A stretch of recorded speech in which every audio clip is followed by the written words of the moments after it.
I'm Rachel Cox. I'm Kyla Clifton for 2 Egg TV. We're at Great Oaks, and we're going to go in search of what's here and what might be here. So let's check out Great Oaks in Greenwood, Florida. Are you ready? I don't know. I don't know if I am ready, but Baby's here, and she's going to spot anything that seems out of the ordinary. She has heightened senses. This is her debut investigation on camera, and I think she's going to really help the investigation and take it to another level. She is a super sleuth. Yes. We saw her scavenging earlier. I think she'll find something.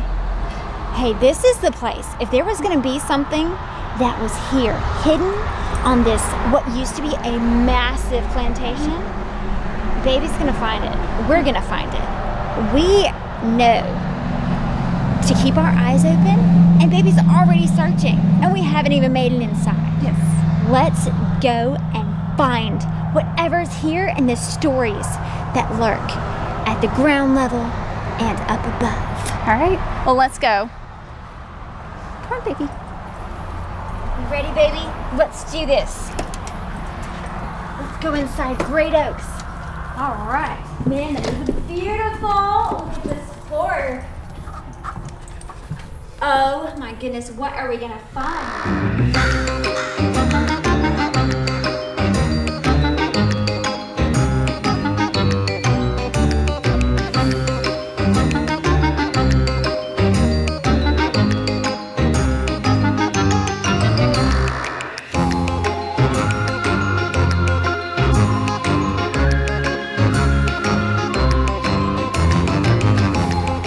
Kyla, we're in Great Oaks. We're in the mansion. There's been stories told about this since the Reese family moved out. Glowing blue orbs, voices inside the house and outside. And someone has even reported hearing pots clanging in the kitchen. Well, 2ATV gets to the bottom of things. So we're going to explore this very scientifically. We're going to see what is actually here. There's been stories about, people hearing stuff in upstairs when you're downstairs, and vice versa. Yeah. When you're upstairs. A lot of old houses have a lot of creaks and groans.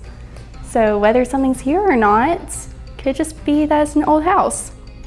Well, we're here to get to the bottom of it. 2ATV doesn't play around. We love the history. We love exploring these beautiful places and getting to the nitty-gritty. So all these reports, let's see if there's something there. I say we consult our local historian. That world-renowned historian? Yes. Dale Cox? Yes. Let's bring him in. Okay. But, I'm being serious here. He does know the history, and let's get to the history. There might be reasonable explanations for some of these things. Absolutely. I 100% believe that there is a scientific reasoning behind the weird happenings in this house. It is an old house and an old area, and there's buildings here that have kind of disappeared for the most part. Well, let's ask Dale what has been here. Get the full story. Let's do it. Great Oaks is situated on what was originally the Bryan Plantation. And the Bryan Plantation was founded by Elijah Bryan. He owned about 5,500 acres of land here in Jackson County. He was a prominent politician, farmer, businessman. This plantation was farmed by about 100 enslaved, both African Americans and Native Americans. A number of individuals who we know today were enslaved American Indians were also held here and farmed on this land. When he passed away, he left the plantation to his son and Hamilton Bryan, and his son started construction of Great Oaks Mansion in 1858. And the cost of the house was a little bit under $6,000 at that time. Now, in today's money, that would have been a fortune in itself. The house was built using largely enslaved labor. It was not as large as it is today at the time that it was built. The house was originally about one room wide. or in terms of depth. That was because it was hot in Florida and they didn't have air conditioning at that time. Dr. Gorey's invention of air conditioning had not caught on. And so they had it narrow, it had floor-to-ceiling windows, and it had a dog trot or a wide hallway down the middle of the house. They could open the windows front and back, and they could open the wide front doors and back doors, and that would allow ventilation to pass through the house on both floors, the top floor and the bottom floor. And that would provide some ventilation in the hot summer months, and of course in Florida you would have hot spring months and hot fall months. And so that would ventilate the house, make it a little bit cooler inside. In later years, the house was expanded. It was deepened to add a tier of rooms in the back, and the house became much larger and took on the form that you see today. But around the house, there was a hive of activity going on. There was an area of cabins for the enslaved laborers who lived here, and as I mentioned, there was exactly 100 of them living here in 1860. There was a smokehouse on the grounds, and in fact it stood until Hurricane Michael, which was in 2018. There was a kitchen, there were the slave cabins, there was a syrup mill, there was a cotton gin, there was a cotton press, there were barns, there was a blacksmith shop. There were all kinds of other structures on the grounds of Great Oaks. And so there was, just a wide variety of other activities going on and structures, on the grounds that you would have, just like you would see on a modern, large-scale farming operation today, you would have seen those same types of things going on. It's interesting to note that the house was not completed until after the Civil War began. And so it was only a plantation for about, in terms of Great Oaks being the center of a plantation, it was only the center of a plantation for about 4 years before the Civil War ended. Slavery was abolished, and its years as a plantation home came to an end. Strange things do happen in the house. Just since I've been here today, there have been a number of kind of creepy things that have happened here. While I was here and waiting for everyone else to arrive, I heard a variety of just bizarre noises in the house. Now, just as we were sitting here, and you probably saw the light change in the room, one of the camera lights went out. And I don't know why, because the camera lights, have all been tested before we began this interview, but in fact, one of the camera stand lights just went out. And I will note that another of the camera lights just went out, and these have only been on for 3 or 4 minutes. So I don't think the batteries have gone dead in them yet. These are brand new batteries in these camera lights, and both of the camera lights have now gone off just in the time that we've been sitting here doing this interview. It's a very bizarre occurrence for both camera lights to go off that fast. But one of the things that's often associated with paranormal events is batteries draining rapidly, lights going out, things of that nature. I think Kyla's in here. Kyla, do you have one of the EMF detectors? We'll turn it on and see if we're getting any changes in temperature in the room. Let's see what's happening here.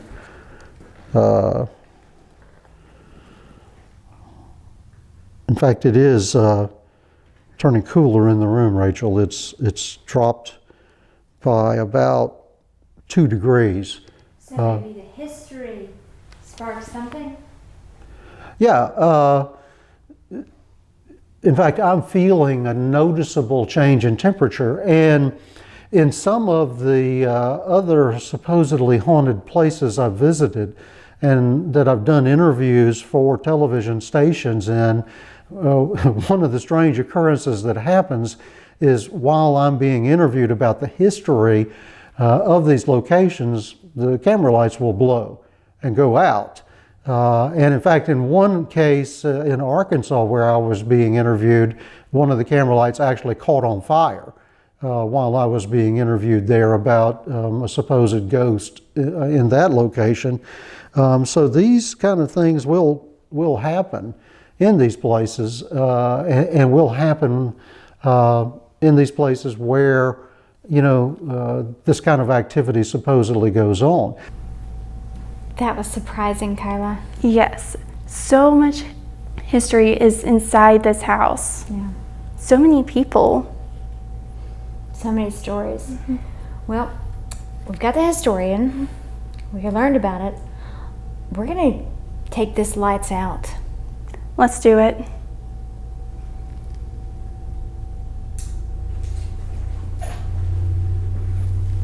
I think I see something over there. I think baby sees something. I've already heard some noises. Man, it's dark, Kyla. Yep.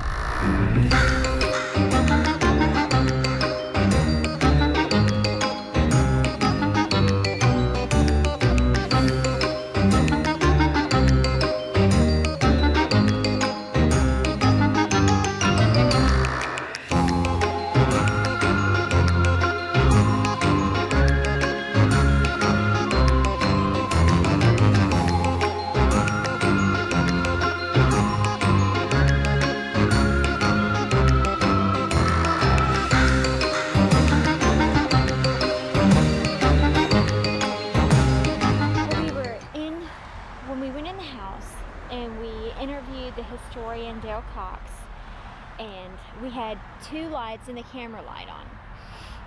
And, you know, we're going around about it like normal. We're getting, you know, stories about it. And then all of a sudden, the light on my left went out. And I didn't touch it. Nobody touched the light. And I've been around, you know, Bellamy Bridge and different places like that. And sometimes batteries would just disappear. And those were brand new batteries, and so that was really odd. And I'm like, well, this is gonna be really dark if more lights go out. And sure enough, a couple minutes later, the light on the right went out. And it was just like really surreal. So thankfully we had a 3rd light on the camera, and we keep going with the interview, and then one of the lights comes back on. So that was very odd. And then we just keep exploring, and that kind of sets the stage for some later oddities that happened. There were like shadows, and then there was a mist in the library that basically formed into some kind of shape and then followed you out the door. That was really weird. So it wasn't what I expected at all. So when my team was going through our side, we had a couple EMF meters go off, but nothing like particular, you know, over and over again in the same spot like you did. So we went around, and baby was very particularly interested in a couple spaces, and she followed up with those and then moved on to another space. We did go outside the house after we spent some time in the ladies' parlor and the gentleman's parlor, and when we went through the kitchen, we went out after we went outside. We followed some different, you know, things that baby was interested in. We looked back at the house to see if we could see anything in these windows. We didn't see any disturbances, you know, with our naked eye. But when we went around this side, there was like a shadow that looked like it went down and then up. That's so spooky. Yeah. And so I went in, and the curtain couldn't have done that. So I don't know what it was, but it was it almost looked mechanical. And it was like, and then it was up. Just kind of like a geometric shape going up and down. So in the southeast corner room upstairs, at one point, whenever we got to almost center, the temperature just kept dropping on the EMF. It was just going crazy in there.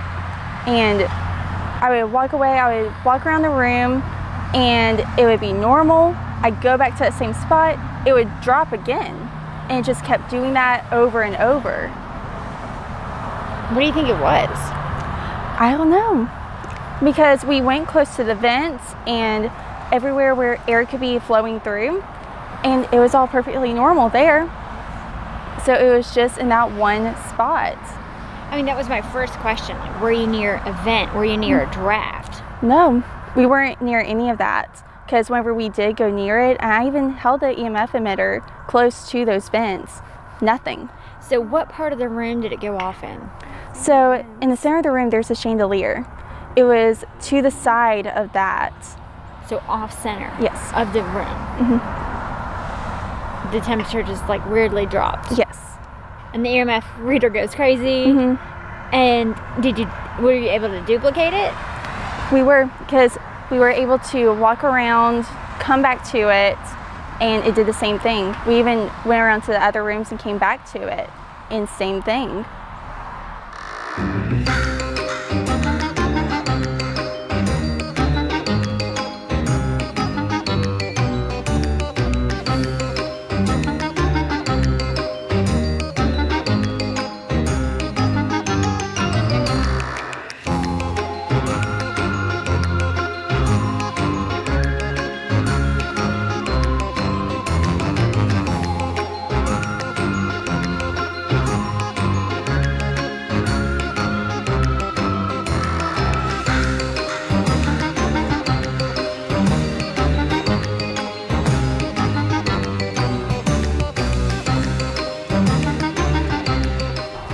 So another room I went into was the library, which is right beside the southeast corner room.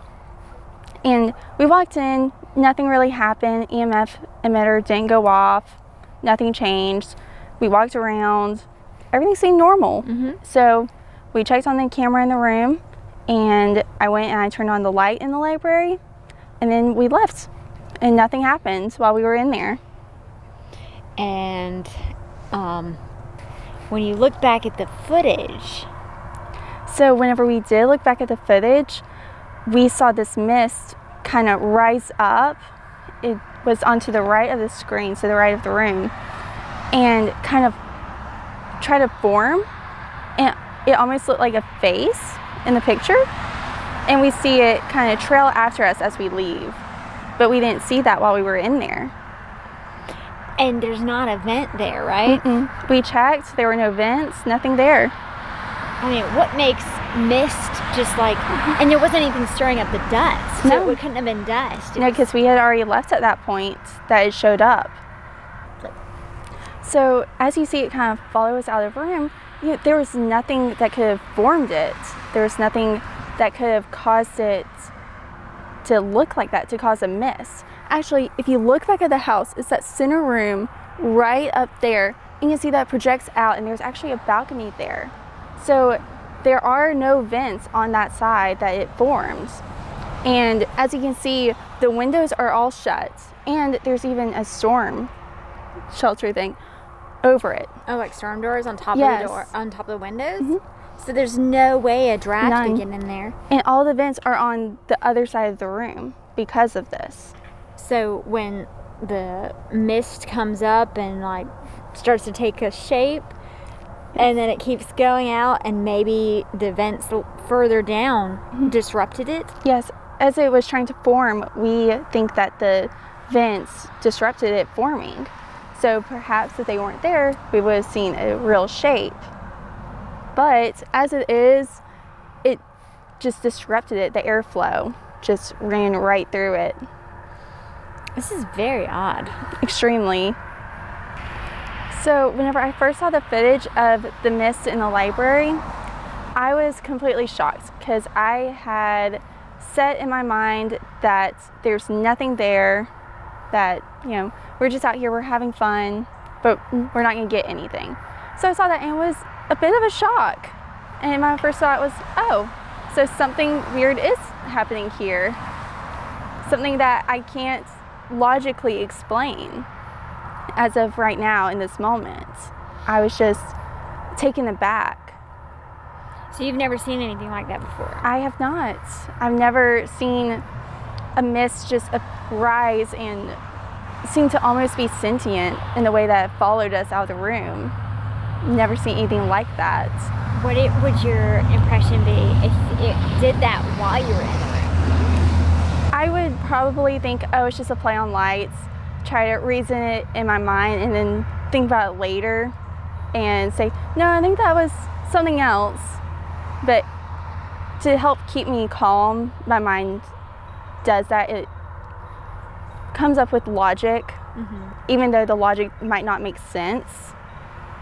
To pacify your mind for that moment. But you can't make sense of this right now, can you? I cannot. It's a mystery. It is. So if people say that we fake this,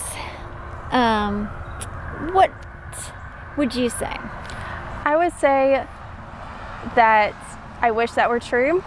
I wish that we could say that we faked it and it was just all editing, or, you know, like a play of lights, you know, special effects. But it's not.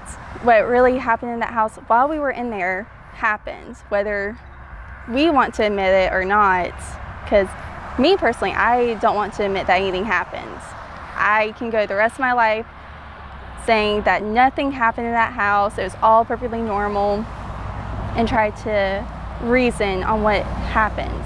But we can't, because everything that we have in that footage is real. We haven't edited anything. We didn't have any special effects. It was just us and cameras and lights. Yeah, and I was nowhere near the room. I did not put anything in there.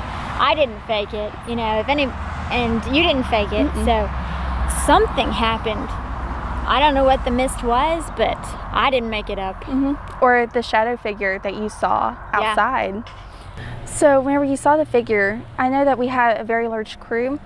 Do you think that could have been somebody from the crew? I don't think so. I think our side of the crew was outside, and then your side was on the other side of the building, of the house. I don't think it was. I am 99% sure no one was in that room at the time. So, what about you? Do you think that I saw the footage. There was no one in that room. Yes. Was there somebody on the ceiling or in the shelves? No, me and Dale, the historian, we were the only ones to enter the room or to exit. Everyone else was downstairs, including you and your team. Yeah, no one was in the library when you were there. No one was in the room that I saw the shadow figure. So maybe the house, you know, just makes its own movies and entertains itself. I mean, it's kind of alone, all by its little self. Maybe it was excited that it had guests. Good. You know, and they do say houses get really sad if they're not lived in. Yes, I can see that. Yeah. But I didn't fake it. You didn't fake it. No one was in the rooms. That's a big question. But wasn't nobody there. Yeah. So Baby is our newest part of our team to be on the channel. So Baby was here and she was, you know, exploring with us. All right. So while we're in there, we're in the main part of the house. You know, this main drag right here. All right. So while we're talking and doing an interview, Baby looks at the stairs. All right. And we have a camera faced that way. And there's not a light, there's not a shadow, there's not a mist, but there's a distortion on the steps. And then it clears up. I don't know what. And then the whole time y'all were standing right there, she was staring up the stairs. I got it on video. You see, y'all were over there doing your thing. She was standing right there just staring at the stairs. You'll see it when you go back and watch this. I had her on video. She has been sticking really close and watching things that we haven't seen. Well, they know better than we do. And she looks at it and she looks directly where the distortion is. You know, like it's not completely it's obscured in some way. And she just looks at it. And she doesn't bark, she doesn't say anything. And so I'm wondering what that is. You know, she has a sense about her that none of us have. So I just don't know what she saw, so she didn't tell me. But it's interesting how we were able to catch whatever she saw on camera. That is cool. That is cool. And we didn't notice it, but she did. And then the camera did. Yes. Well, you know what they say, dogs have another sense. I believe that you said that. They can sense certain things about inside a house. I'm glad that we brought her. Yes. Or she brought us. Well, I had such a good time the time we were here investigating, and then now. I hope everybody, you know, had as much fun as we did. And it really excited some mysteries in my mind. What did you think, and how did you enjoy it? I thought this was a great experience. It was so much fun to go through such a beautiful home. Even though we didn't see anything in the moment, it was just absolutely beautiful, and I'm so glad we got the chance to explore it. So people can see more about this story and others on 2atv.com. At lovely Great Oaks. I'm Rachel Cox. I'm Kyla Clifton for 2A TV.